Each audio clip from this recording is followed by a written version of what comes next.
everybody, welcome to another video with Misfit Gardening. I'm Emma, and for those of you who don't know me, I'm the owner and author of MisfitGardening.com. Today I kind of want to make a bit of a confession. So I'm really big into composting, and this year I completely screwed it up. I put my heap in the wrong position. It was in full sun, it didn't get any water, and I definitely didn't, walk over there with a watering can and add any water to the heap. Everything dried out and it didn't compost. And all the effort that I had gone to when I first moved into the property back in October last year, everything that we'd kind of been pulling out of the garden, the grass clippings, the leaves, everything had all kind of gone into the compost heap. And we were really excited as a family because we'd been putting all of our kitchen waste and things into the compost pile, and it was starting to turn like a really good dark brown black colour, and we were getting excited, oh great, we've got some really good compost to use in the garden. And then we started spreading things, and then we started getting a lot of pumpkins that were turning up in the gardens. And I mean, not just in the main garden, in the side yard, but also like in the beds that I had built, in containers where I'd added compost. I mean, I had pumpkins sprouting up everywhere. The pumpkin seeds had come from the pumpkins I had carved for Halloween last year. So the compost heap hadn't gotten anywhere near the temperature needed to kill off the seeds. So I decided last week to sort out the compost heap. So I roped my husband into giving me a hand because we needed to break down the compost heap that we currently had. So the heap that we had was a wooden structure with chicken wire around and a door on it. And it was great because it kept the dogs out of the heap, because one of our dogs had a thing about going through the compost heap and eating everything in there. So it was great for that, but it wasn't great to be able to get in the heap, turn everything over to be able to, incorporate more oxygen into the pile to give those microorganisms the oxygen that they need to be able to keep on breaking everything down. So my husband and I did a bit of demo work, and we busted down the compost heap, and we've put up a makeshift fence around the heap with chicken wire to keep the dogs out of it. So while we were breaking everything down, we realised that not only had the heap completely dried out, like top to bottom, it was dry all the way through, but also we had mice living in there.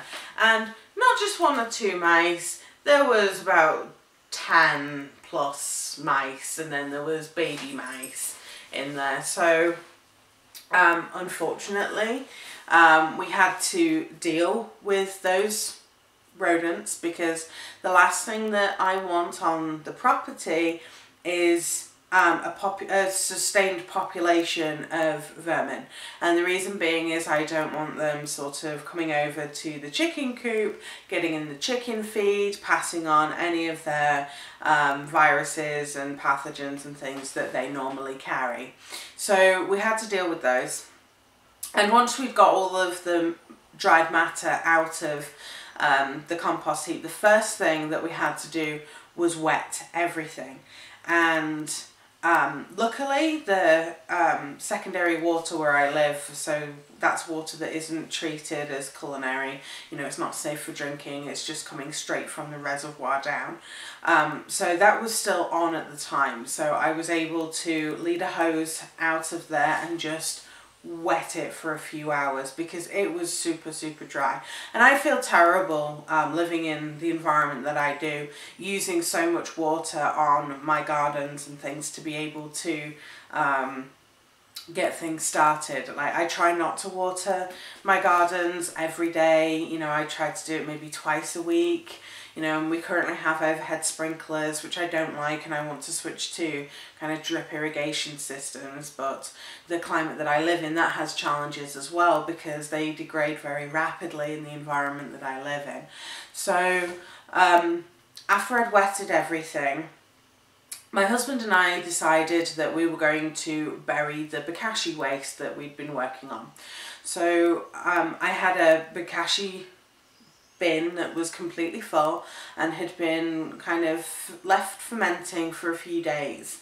And what we did was we dug a hole out of the middle of the compost heap and we buried that waste that was in there. Now, before we buried the waste that was in there, I drained off all of the juice, all of the leachate that had come from the Bokashi bin. And I put that all into a watering can, and I left that just to kind of sit for a few hours, because when I filled it with water, it became this big frothy milkshake basically, and I just needed it to kind of settle down so it would pour through and I'd be able to utilise everything. So once we'd added the Bokashi waste into the heap and covered it all back over, we watered the whole heap with the Bokashi waste, and at that time there was about 4 cups of Bokashi juice to a 2-gallon watering can. So I used that, and then I also used a product that I've been sent to trial. So the lovely folks over at Organic Plant Magic sent me this particular product to try. And in my initial unboxing post on my blog, and the link is down in the description of this video, I've been using this in a few areas in the garden. So I'd used it on the hedges that I just planted, I've used it on the fruit trees, I've used it on my hugel culture bed, and I wanted to try using this on the compost heap. And the reason why I wanted to use this on the compost heap is because it contains a lot of soil microbes, but also the beneficial fungi which form symbiotic relationships with different plants, and they break down matter even further and release far more nutrients to the plants for them to be able to take up.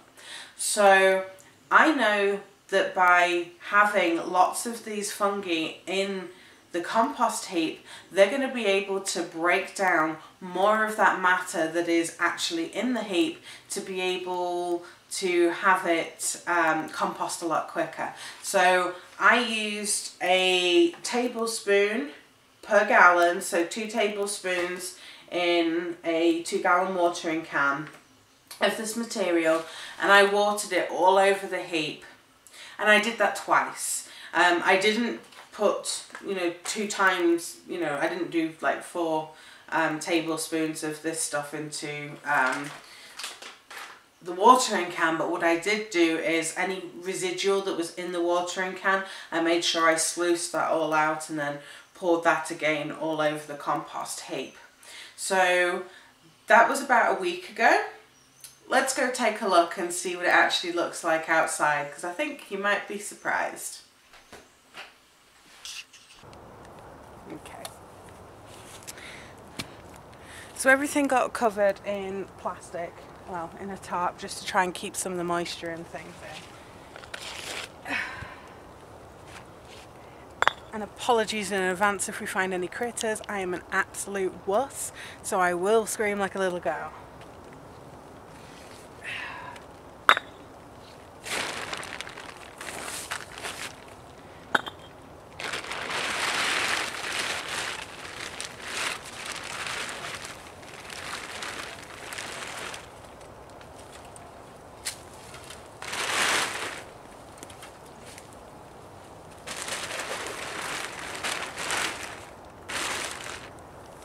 Okay, so you hopefully can see this area here is getting a lot darker. There's some heat coming off it now, not a lot, but there is some, whereas everything else, around the edges and things is where it's dried. So let's see what the Bokashi container looked like.